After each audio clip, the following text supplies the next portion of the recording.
Dhaka central ইউনিভার্সিটির অধ্যাদেশ জারির দাবিতে দ্বিতীয় দিনের মতো রাজধানীর সড়ক অবরোধ করে আন্দোলন করেছে ঢাকা বিশ্ববিদ্যালয়ের অধিভুক্ত ৭ কলেজের শিক্ষার্থীরা। দুপুর ১টার দিকে সায়েন্স ল্যাব, তাঁতীবাজার ও মিরপুরে টেকনিক্যাল মোড়ে শিক্ষার্থীরা অবস্থান নেয়। বিভিন্ন সড়কে দেখা দেয় যানজট, ভোগান্তিতে পড়েন রাজধানীবাসী। James শামীমের report.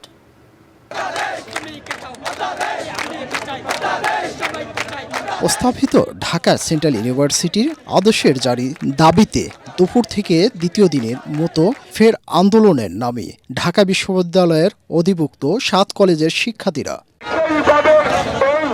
পূর্ব ঘোষণা অনুযায়ী মিছিল সহকারে রাজধানী সায়েন্স ল্যাব, তাঁতীবাজার ও টেকনিক্যাল মোড়ে সড়ক অবরোধ করে বিক্ষোভ করে বিক্ষুব্ধরা। এ সময় শিক্ষার্থীরা অভিযোগ করেন, একটি মহলের ষড়যন্ত্রে কারণেই গেজেট প্রকাশে টালবাহানা করছে সরকার।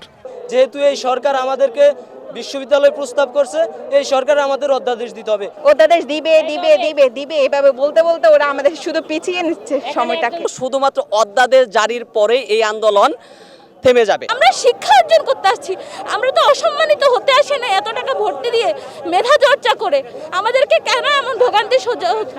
অন্যদিকে সড়কের তীব্র যানজট সৃষ্টি হয় ক্ষোভ প্রকাশ করেন নগরবাসী। আমরা উবার চালাই, কেউ পাঠাও চালাই, কেউ কর্মজীবী, শ্রমজীবী। এই যে আজকাল রাস্তাটা আটকায় রাখে, এই যে জলদুর্ভোগ, এটা কি সরকার দেখে না? এটা কি প্রশাসন দেখে না? আজকে রাস্তাটা অবরোধ করছে, হাজারকে মানুষ আজকে বাচ্চা নিয়ে তারা পায়ে হেঁটে যাচ্ছে, খুব কষ্ট। তো এগুলো দেখার মতো দুঃখগুলো আমরা কাদেরকে বলবো, কে দেখবে? যে কোনো ধরনের অপ্রীতিকর পরিস্থিতি এড়াতে সতর্ক অবস্থানে ছিলেন আইনশৃঙ্খলা রক্ষাকারী বাহিনীর সদস্যরা। এখানে তাদের শিক্ষা ব্যবস্থার দাবি, সুতরাং এখানে আইন শৃঙ্খলার কোনো বিষয় না। আমরা জাস্ট বিষয়টা অবজার্ভ করছি, কোনো আইন শৃঙ্খলা বিঘ্নকারী যেন কোনো অপরাধ না ঘটে আর কি। এর আগে দুপুর 12:30টার দিকে মিছিল নিয়ে বের হয় ঢাকা কলেজ সহ বিভিন্ন কলেজের শিক্ষার্থীরা। অবস্থান নেয় সায়েন্স ল্যাব মোড়ে।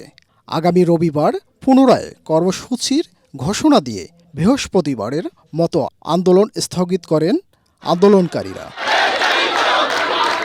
James Shamim, ATN Bangla, Dhaka.